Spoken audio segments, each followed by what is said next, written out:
Bis da. Das kannst du mir gleich geben, ich ziehe mich da gleich sofort raus. Warte, ich filme das Wasser, warte. Eis hier überall. Ja, ist egal, überall rein. In der Mitte am besten da. Ja. Ich will nicht mal gucken, nicht dass das zu hart ist. Nicht drauf? Ja.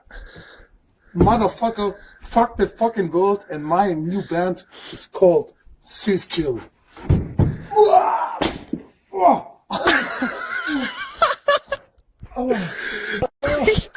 Oh mein Arsch. Mein Gott! The last thing he says is mein Arsch. Mein Arsch. His Arsch. His Arsch. Oh my God. All right. So are you guys ready to talk about MK Ultra and Jack Ruby? Sure. Yes. Yes. All right, because this is wild to me. I'm just like, I started watching this this House Committee video, and I was like, I'm gonna save this. I want a real reaction because this is insane.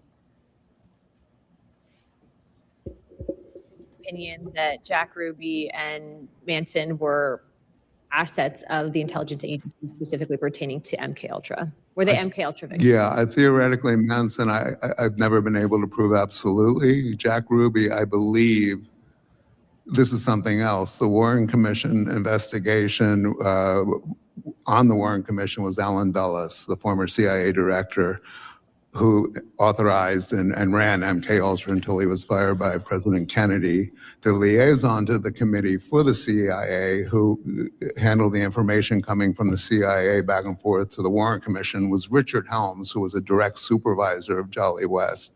They knew who West was. They knew that what West was capable of and what they had paid him to do and what he had reported to them that he could do, including inducing. Why is his nameplate so big? Is it because he's old and there are old people watching? Like when you have the cards with the really big numbers on it? Yeah, it's a Senate hearing large print edition. Mental disorders in people. That was never disclosed to the commission as far as anyone knows.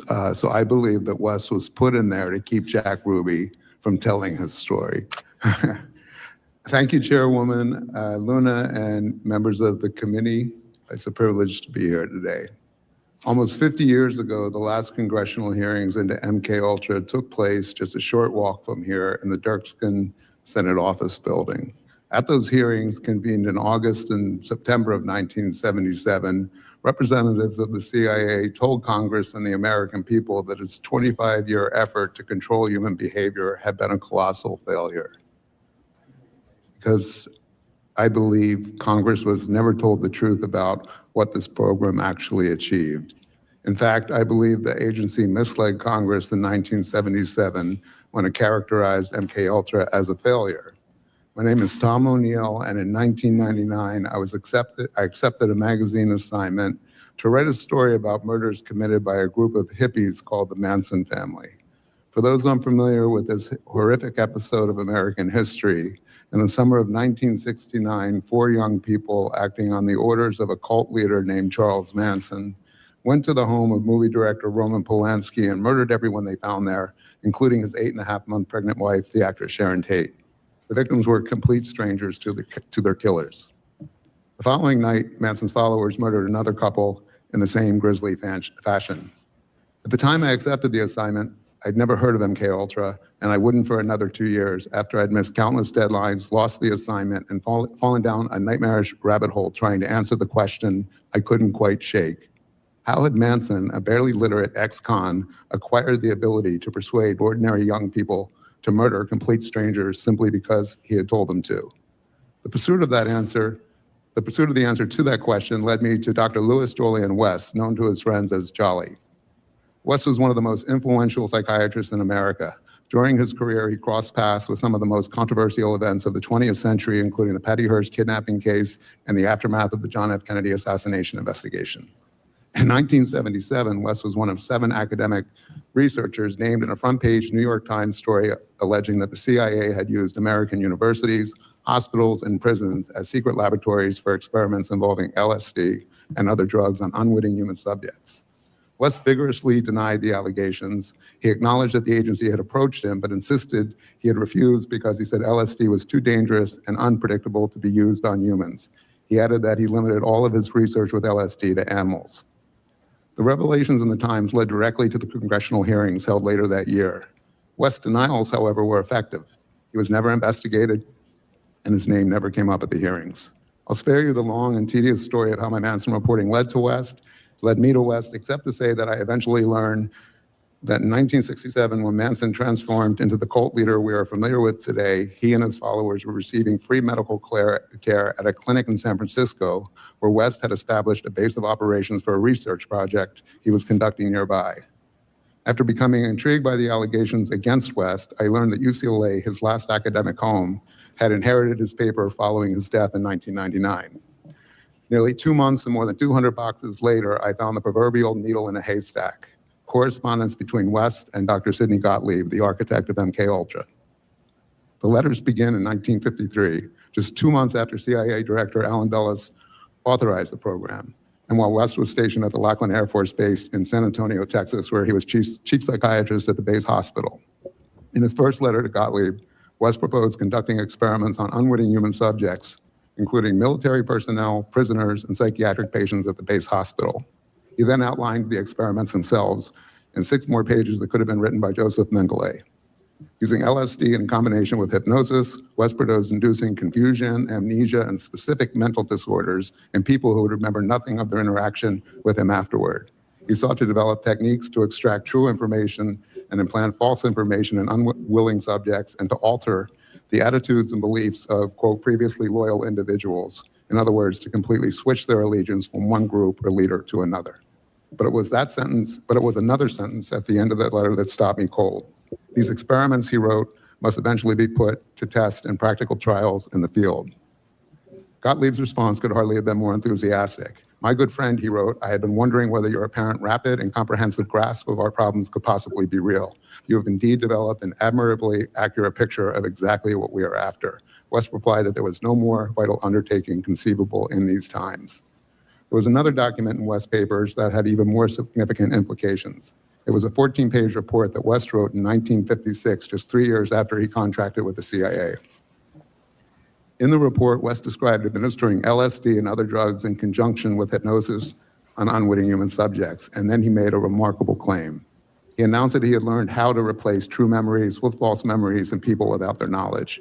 In other words, he clarified, it has been found to be feasible to take the memory of a definite event in the life of an individual and, through hypnotic suggestion, bring about the subsequent conscious recall to the effect that this event never actually took place, but that a different fictional event actually did occur.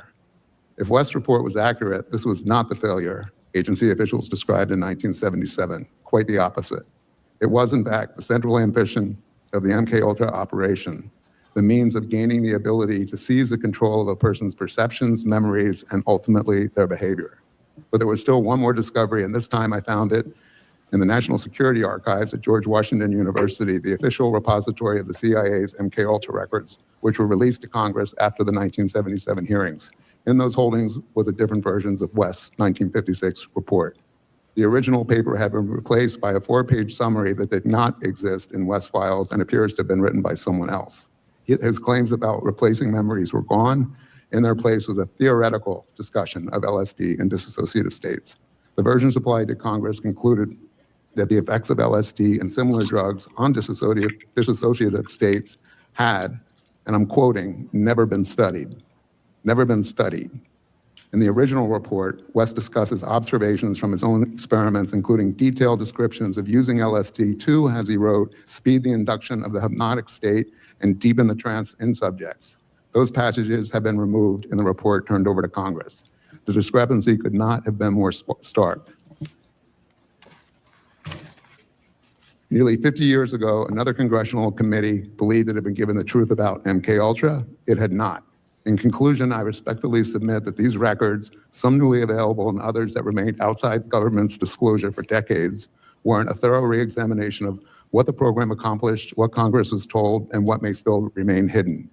I'm happy to provide the documents I've referenced today, and I've provided many additional details in my written testimony. Just before we wrap up, is it in your expert opinion that Jack Ruby and Manson were assets of the intelligence agencies specifically pertaining to MK Ultra? Were they MK Ultra victims? Yeah, theoretically, Manson, I've never been able to prove absolutely. Jack Ruby, I believe, this is something else. The Warren Commission investigation on the Warren Commission was Alan Dulles, the former CIA director, who authorized and ran MK Ultra until he was fired by President Kennedy. The liaison to the committee for the CIA, who handled the information coming from the CIA back and forth to the Warren Commission, was Richard Helms, who was a direct supervisor of Jolly West. They knew who West was.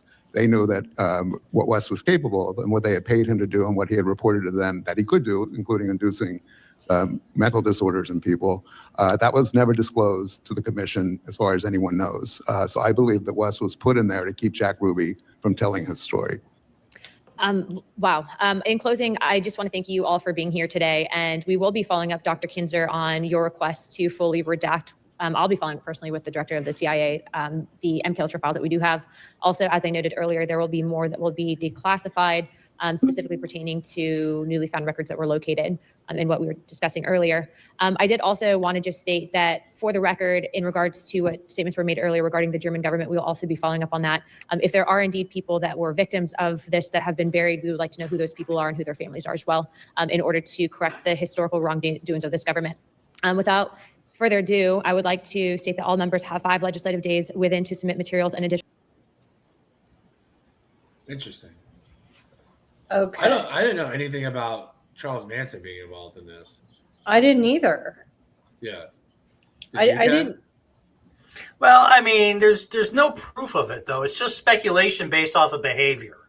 Right. Okay. Oh, do they think he was like a test subject in the experiment, and that's what fueled his like mental?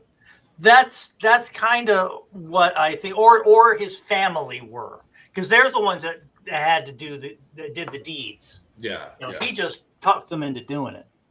Oh, But, like I mean, the Manson family people, like they could have been MK. They were the Ultra. ones that Yeah. were brainwashed, for lack of I a mean, better term. What I took from what he was saying was like he feels that, you know, Manson wasn't on his own intelligent enough or educated enough to know how to persuade that many people to commit murder without none of that sounded credible to me about the Manson thing. The Jack Ruby thing, maybe more so. I don't know anything about Jack Ruby. And it sounded like they were taking that kind of seriously at the meeting. I mean, there's also never been anything conclusive about this.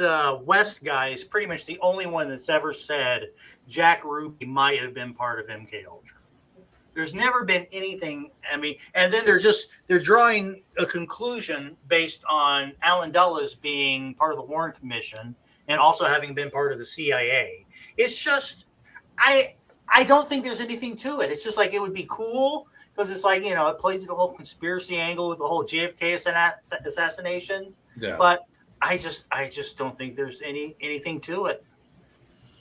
Well, I'm going to go with Ken. Yeah, I'll take Ken's word for it. And I mean, MK Ultra is real. I mean, MK Ultra absolutely happened. I've So seen I'm not the- trying I've to seen- like gaslight No, that. no. I've seen like the videos of it and stuff, but I think that you have a point with them just trying to turn this into some conspiracy to satiate the conspiracy theorist people. Do you think it's like a distraction technique by, like you know, aliens, whatever else? Like we distract the public from all the things going on that they're unhappy about by talking about something like this. I think there's something to that. It gives everyone something else to think about for a while. Yeah. You know, that lets the, you know, and you know, again, conspiracy theory, ahoy. It gives the government a chance to do stuff while they're distracting us with this. Right. So if whatever's in the news just is distracting us from the 10 other things they're doing. Yeah. That's knowing the context you gave now, Ken. That strikes me as being plausible. But yeah, crazy stuff, MK Ultra. All right, I think it's time for our